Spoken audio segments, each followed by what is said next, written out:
আমার ভক্তিমতী মায়েরা, এই কীর্তন সম্বন্ধে আমার জ্ঞান নেই, তাই গুরুর কৃপায় গোবিন্দের কৃপায় যতটুকু শিখেছি আজ আপনাদের কাছে আস্বাদন করব। তাই এরই মধ্যে ভুল হবে না তার কোনো মানে নেই, ভুল তো হতেই পারে তাই না? তাই ভুল ত্রুটি যদি হয়ে থাকে তাহলে নিজ কন্যা অথবা নিজ মেয়ে মনে করে আমায় ক্ষমা করবেন।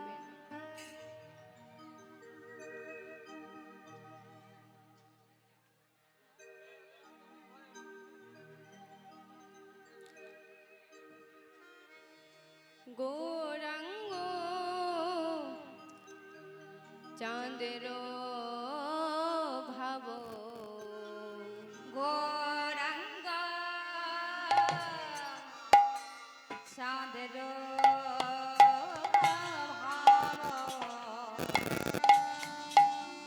গৌরাঙ্গ চাঁদের ভাব, গৌরাঙ্গ চাঁদের ভাব কহনে না যায় রে। গৌরাঙ্গ চাঁদের ভাব আমার মোহনে আহারে বিরলে বসিয়া প্রভু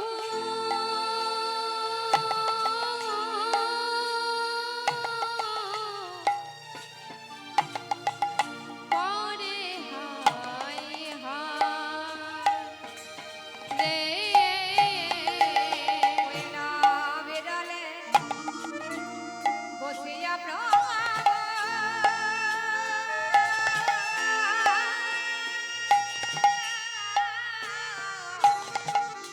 পার হায়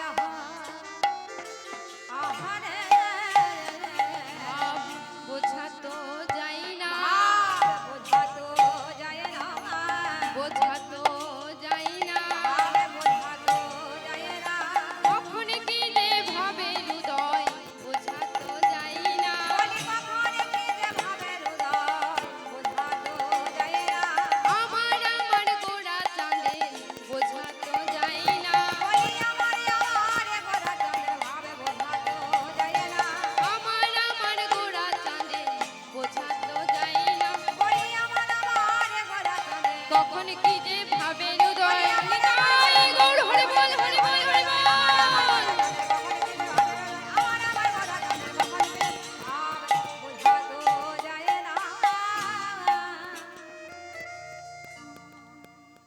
নদিয়ার চাঁদ গৌর হরি, নবদ্বীপ চাঁদ গৌর হরি,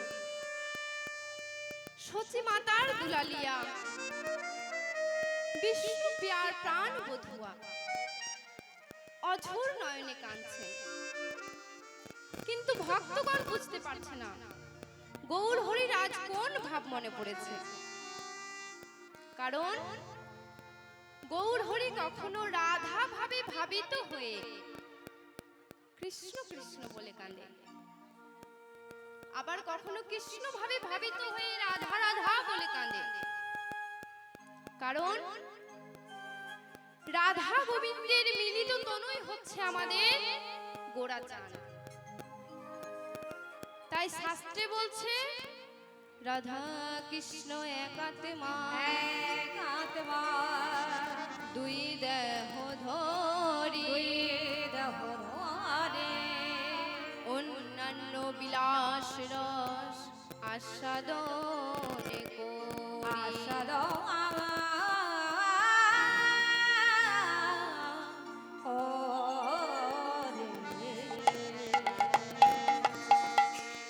তাই গোবিন্দের গো এবং রাধার রা, তাই বলছে তাই নিয়ে হলো গোড়া। তাই বলছে ভাব বোঝাতো যায়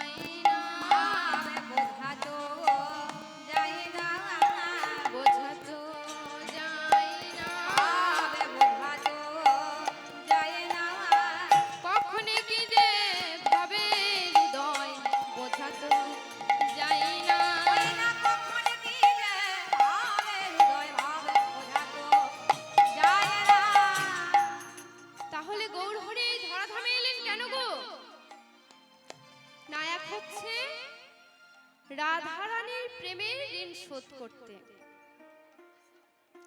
তাই আপনারা এখানে সবাই জানেন যে ভগবানকে চিনতে গেলে ভগবানের ওই দুটি চরণ যুগল পেতে হবে, আর ভক্ত চিনতে গেলে বাবা ভক্তের মরণ কাল দেখতে হবে। সে অনেক কথা অনেক গল্প বিশ্লেষণ করলে আধা ঘন্টা সময় পেরিয়ে যাবে। তাই আমাদের হাতে তো এখন বেশি সময় নেই, তাই যতটুকু সময় আছে এই সময়ের মধ্যে যতটুকু হয় আস্বাদন করব। তাই এখন আমরা সবাই মিলে দুটি বাহু তুলে গাইব। কি গো মায়েরা, হবে তো? চলুন সবাই মিলে দুটি বাহু তুলে একসাথে গাইব। একটু উলুধ্বনি হবে, একটু জয়ধ্বনি হবে। গৌরে লোরে সোনার নদিয়ায়, উলুধ্বনি হরি ধ্বনি শব্দ শোনা যায় আমাদের গৌরে লোরে।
তাই গৌর হরি আমার নিরজনে একাকী বসে কাঁদছে, কিন্তু ভক্তগণ বুঝতে পারছে না গৌর হরি আমার কেন কাঁদছেন। তাই গৌরের কাছে গিয়ে ভক্তগণ করলেন কি? হ্যালো।